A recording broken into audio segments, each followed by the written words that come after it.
भगवद गीता में भगवान श्री कृष्ण कहते हैं, आगम पायिनो नित्यम तान स्थिति भारत। हे अर्जुन, ये परिस्थितियां, ये ऋतुएं अपने आप आती हैं और जाती हैं। आगम पायिनो नित्यम, अपने आप आती हैं।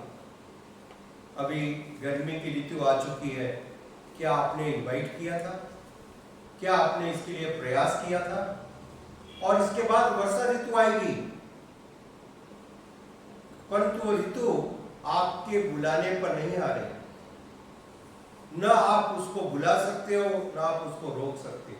आगम पायिनो नित्यम, ये सुबह और शाम अपने आप हो रहे हैं, कोई व्यक्ति इनको रोक नहीं सकता है।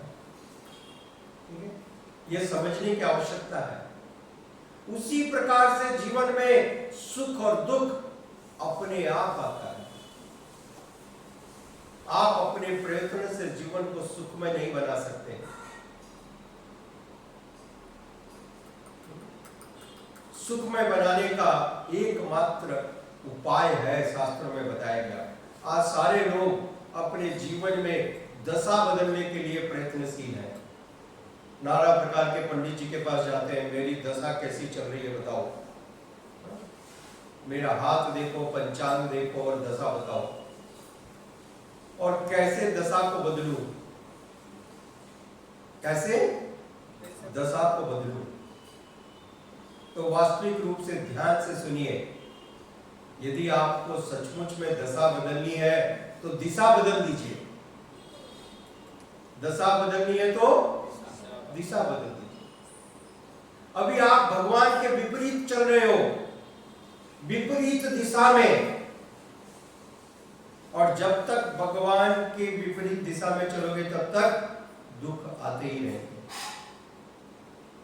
यदि आप दशा बदलना चाहते हो तो दिशा को बदलिए। कृष्ण बहिर्मुख जीव भोग वांछा करे, श्री कृष्णदास कविराज गोस्वामी बतलाते हैं। कृष्ण बहिर्मुख जीव भोग वांछा करे, निकटता स्थिता माया तारे झपटिया धरे। तो कृष्ण को भूल करके जब हम संसार में भोग की इच्छा करते हैं, सुख पाने की इच्छा करते हैं, तो माया जो हमारे बगल में बैठी हुई है तुरंत हमको झपट करके पकड़ देती है और अनेक प्रकार की यातना देती है। इसलिए कृष्ण बहिर्मुख नहीं, कृष्ण उन्मुख, कृष्ण उन्मुख, कृष्ण की तरफ उन्मुख होइए, अपनी दिशा बदलिए, दशा अपने आप बदल जाएगी। देखिए पांडवों की बदल गई, इतने सारे दुख आए। ये काल का प्रभाव है, कोई बदल नहीं सकता। ठीक है, काल अत्यंत शक्तिशाली है, क्योंकि काल भगवान का प्रतिनिधि है। तो जो कष्ट हमारे जीवन में लिखे हैं, आना है, वो आएंगे, कोई भय की बात नहीं है। परंतु वो कष्ट वास्तविक रूप से हमें विचलित नहीं कर पाएंगे, दुख नहीं दे पाएंगे, दुख नहीं दे पाएंगे। जिस प्रकार से एक डॉक्टर एक व्यक्ति का ऑपरेशन करता है तो उसको पहले इंजेक्शन दे देता है, और इंजेक्शन देने के कारण उस व्यक्ति की जब चीर-फाड़ की जाती है तो उसे कष्ट मालूम नहीं पड़ता है। ठीक उसी प्रकार से भगवत भक्ति वो इंजेक्शन है। भगवत भक्ति का इंजेक्शन लग गया तो फिर कितने भी जीवन में कष्ट आते रहे, जाते रहे, कोई भी विचलित नहीं करेगा। इसका सबसे बड़ा उदाहरण पांडव है। इतने सारे कष्ट उनके जीवन में आए, अनगिनत, जबकि स्वयं धर्मराज, युधिष्ठिर महाराज, अर्जुन जो गांडीव धारण करने वाले, भीम जो इतने बड़े शक्तिशाली आचार्य, इन सब के होते हुए और इन सब से ऊपर स्वयं भगवान श्री कृष्ण स्वयं भगवान श्री कृष्ण उनके साथ थे, उनका पथ प्रदर्शन कर रहे थे, फिर भी उनके जीवन में कष्ट आए कि नहीं आए? तो कष्टों का आना ये स्वाभाविक बात है, इससे विचलित होने की आवश्यकता नहीं है। परंतु कष्टों के आने पर हम क्या करते हैं, यह बहुत विशेष है। How we react when the problems are coming। क्या हम समस्याओं के समय पे अनाचार और दुराचार का आश्रय लेते हैं, या हम समस्याओं के समय पे भगवान के श्री चरणों की याद करते हैं? यह इंपॉर्टेंट है। अंतर यहां होता है। कष्ट आएंगे, कष्ट है, यह स्वाभाविक बात। जिस प्रकार से दिन और रात स्वाभाविक है, आप ये नहीं कर सकते हो कि मैं पूरे आजीवन सिर्फ दिन में रहना चाहता हूं, या मैं सिर्फ रात को जीना चाहता हूं, मैं रात का प्राणी हूं, आसुरी वृत्ति वाला हूं, खाने पीने की एकमात्र मेरी वृत्ति है तो हमेशा रात ही बनी रहे। जैसे छोटे बच्चे सोचते हैं हमेशा संडे ही बना रहे। एक छोटे बच्चे को पूछो तो बताता है कुछ नहीं, सिर्फ संडे चाहिए, मंडे ट्यूसडे वेडनेसडे सब कैलेंडर से निकाल दो, सिर्फ संडे रहना चाहिए। तो ये तो संभव नहीं है। जीवन में नाना प्रकार की परिस्थितियां अपने आप आने वाली है, कोई उसकी सृष्टि नहीं करता, न किसी के नियंत्रण में है, न ही किसी के नियंत्रण में है। आप नियंत्रित नहीं कर सकते हो कि सर्दी की ऋतु कितने दिन रहने वाली है और वर्षा की ऋतु कब आएगी और कब जाएगी। ठीक है, इस सृष्टि में कोई व्यक्ति इसको नियंत्रित नहीं कर सकता है।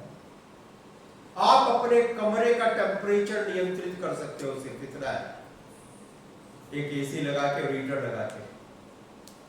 आपकी क्षमता, आपकी औकात इतनी सी है, एक छोटे से कमरे को। तो ये स्थितियां, ये परिस्थितियां हमारे नियंत्रण में नहीं है, परंतु हमारे नियंत्रण में है हमारे मन को भगवान के चरण कमलों में लगाना। वर्षा आ रही है, आप उसको नियंत्रित नहीं कर सकते हो, परंतु आप छाता खोल सकते हो, उस वर्षा से अपने आप को बचा सकते हो।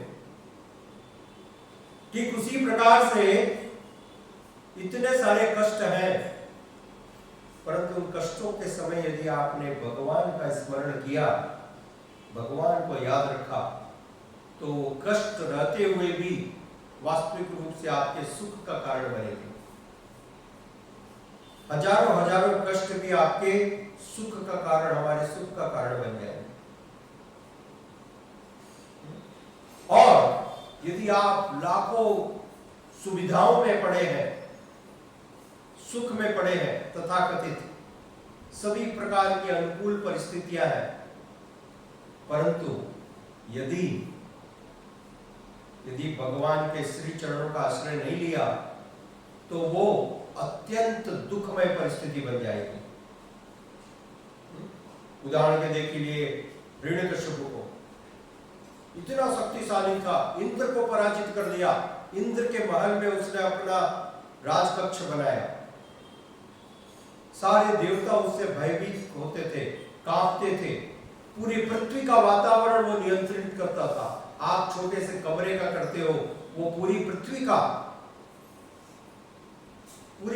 का वातावरण नियंत्रित करने वाला था, इतना शक्तिशाली था।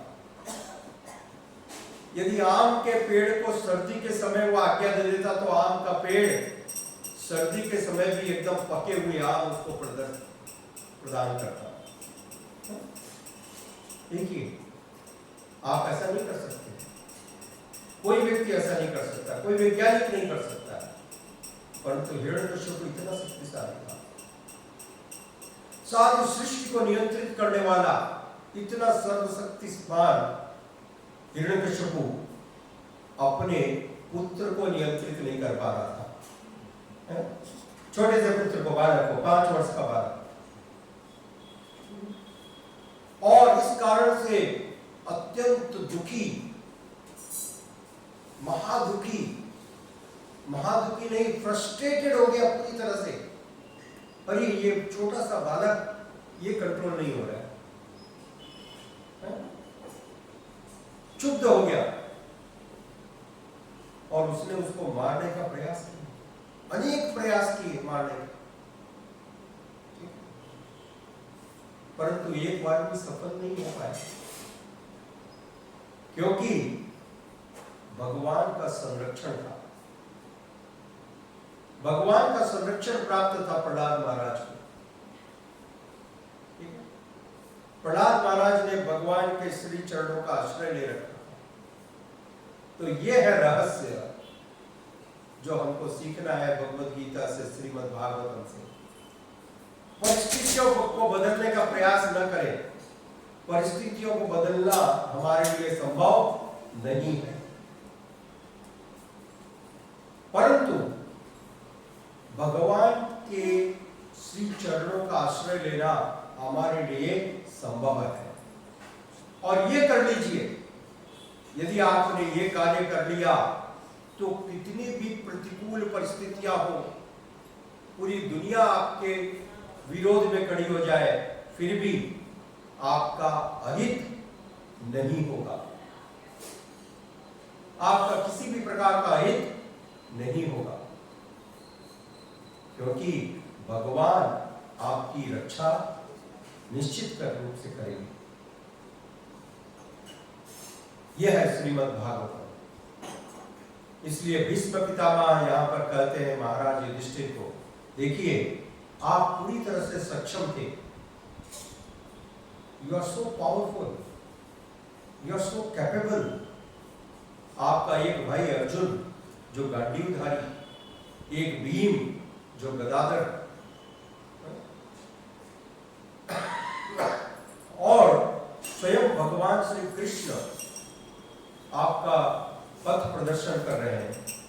जय श्री जगन्नाथ बलदेव सुभद्रा माई की। स्वयं भगवान श्री कृष्ण आपका पथ प्रदर्शन कर रहे हैं, उसके बाद भी आपको इतने सारे कष्ट आए जीवन में, इतने सारे दुख आए, तो वास्तविक रूप से यह काल का प्रभाव है, यह काल का प्रभाव है, इसमें किसी का कोई दोष नहीं है। इसको स्वीकार कर लीजिए, यही हम सबको सीखना है। हमको काल के प्रभाव को स्वीकार करना सीखना पड़ेगा। इसमें समय व्यर्थ मत कीजिए। वास्तविक रूप से आवश्यकता है भगवान के श्री चरणों का आश्रय लेने की। यदि हमने ये कर लिया तो कोई भी दशा, कोई भी दिशा, कोई भी परिस्थिति हमारा कुछ भी बिगाड़ नहीं सकती। समझ रहे? सारी परिस्थितियां अनुकूल हो जाएगी। बड़ी से बड़ी विपरीत परिस्थिति हमारे अनुकूल हो जाएगी, सारी दशाएं बदल जाएगी। यदि आपने दिशा बदल दी तो दशाओं का बदलना निश्चित है। नहीं तो आप पंडित जी के पास घूमते रहोगे, मेरी दशा को बदलो, पंचांग देखो, अंगूठी बनाओ, परंतु वास्तविक रूप से आवश्यकता है भगवान की भक्ति को स्वीकार करने की। और भगवान की भक्ति को स्वीकार करना सबसे सरल है। कृष्ण कृपा मूर्ति श्रील ऐसी भक्तिवेदांत स्वामी प्रभुपाद जी ने बताया, सदैव भगवान के दिव्य नामों का जप करें। हरे कृष्णा कृष्णा कृष्णा हरे हरे, हरे राम राम राम हरे हरे। सदैव भगवान के दिव्य नामों का जप करें, भगवान के भक्तों का संग करें और श्रील प्रभुपाद जी की पुस्तकों को पढ़ें। बस हम भगवान की शरण ले सकेंगे। और यदि हमने भगवान की शरण ले ली तो सारी परिस्थितियां शुभ होने वाली हैं, निश्चित रूप से। जितना भी अशुभ है सब शुभ में परिवर्तित हो जाएगा, इसमें कोई संदेह नहीं है। धन्यवाद। हरे कृष्ण।